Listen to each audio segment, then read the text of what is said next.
With the Elder Scrolls Online, we're bringing two different groups of players together. We got the Elder Scrolls crowd, which is used to great games like Skyrim and Oblivion and Morrowind and the older games. And then we have the MMO crowd, which is used to all the great MMOs from the last 15 years. We're bringing them all together into one great game, and we're really excited to tell you about it.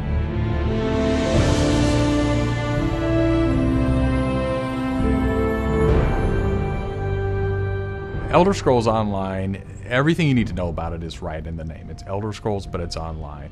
And when the team set out, they wanted to create strategic real-time combat. We wanted to create a lot of world immersion. We wanted to create a landscape that was rewarded exploration. But all of that had to be brought together with really great social systems. So Elder Scrolls Online, it's set 1,000 years before Skyrim. And not only is it 1,000 years before Skyrim, but it draws on all the legends and everything that you've read about in the books that you find in Elder Scrolls games. So we've got 20 years of lore to draw upon. We made sure that Morrowind, Cyrodiil, and Skyrim feel like they do in Elder Scrolls 3, 4, and 5. The art style is right in line with those titles. Now you can explore all of Tamriel. You can return to places that you've seen before, and you can explore new places that you've never been.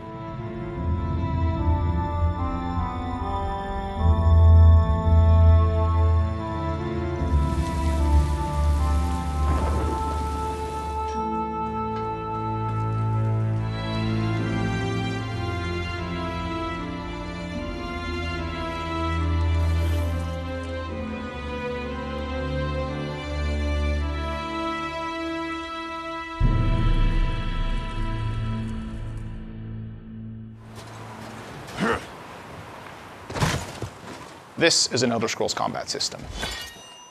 Moving your mouse will make you look around and aim your weapon.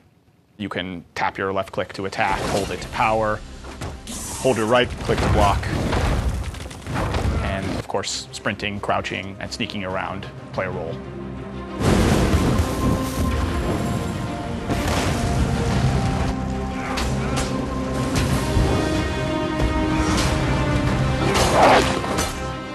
All of our characters are designed so that hundreds of them can be on screen at one time. You're going to have lots of customization options to make your character look unique.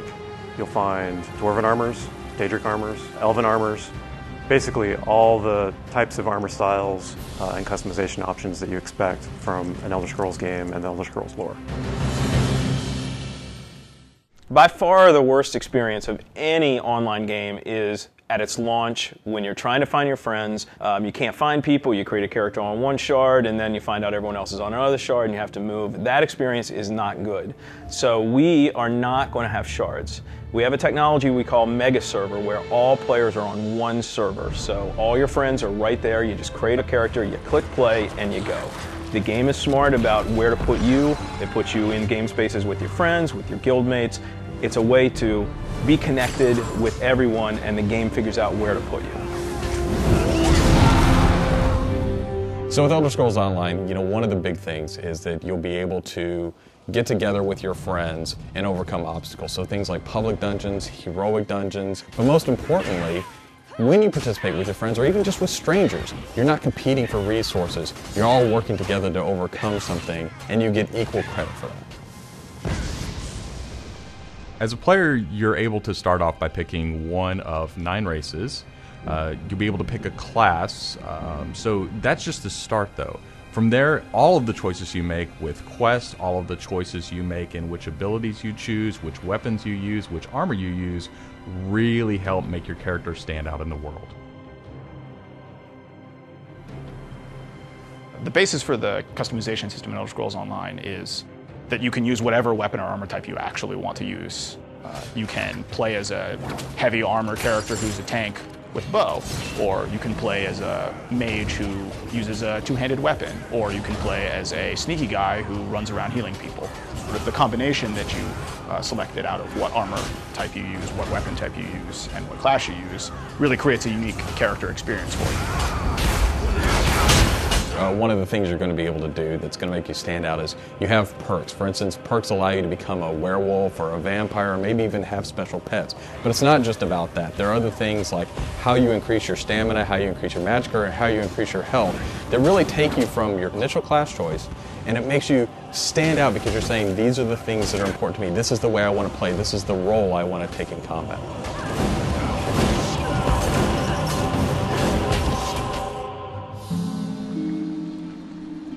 Questing in Elder Scrolls Online was built around a pretty simple concept, and that was that we wanted the player to explore.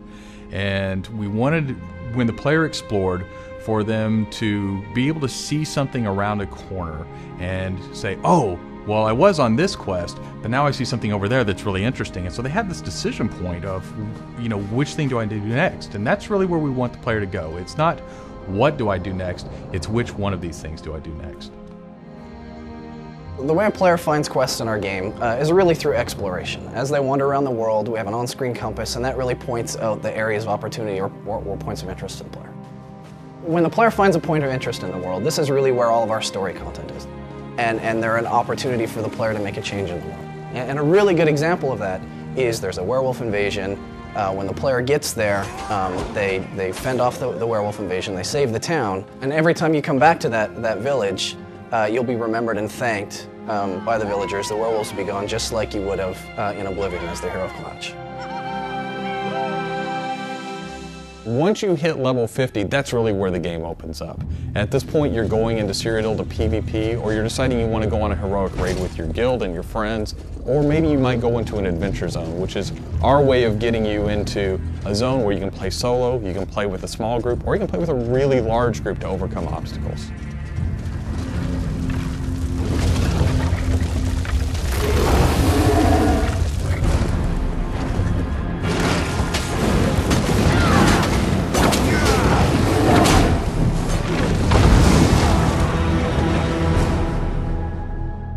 PvP in Elder Scrolls Online is focused around taking various structures in Cyrodiil. If you remember Cyrodiil from Oblivion, the space is very large, and that's a perfect setting for having three alliances fight each other. During this timeline, Imperial City is up for grabs, and there's no Emperor, so players are going to be fighting using trebuchets, catapults, all kinds of weaponry to take and hold keeps, structures, and resource fixtures around the keep to actually give the opportunity to crown one of themselves as an Emperor. It's really important to us that PvP isn't just a veteran game. It's got to be something that people can do from the very beginning because you want to be comfortable in getting into this. So we make sure that everybody is on equal footing. So even at level 10, you can go into our PvP area and really have a great experience and a good time.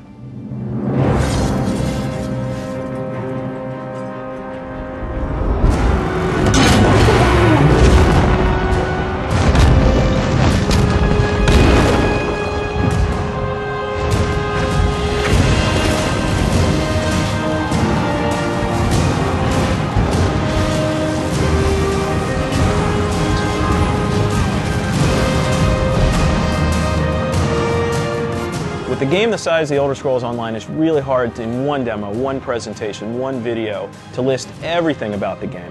So what you've heard today are the basics. Over time, we're going to go into more depth in everything you've heard about today, and then all the other systems which we haven't talked about yet.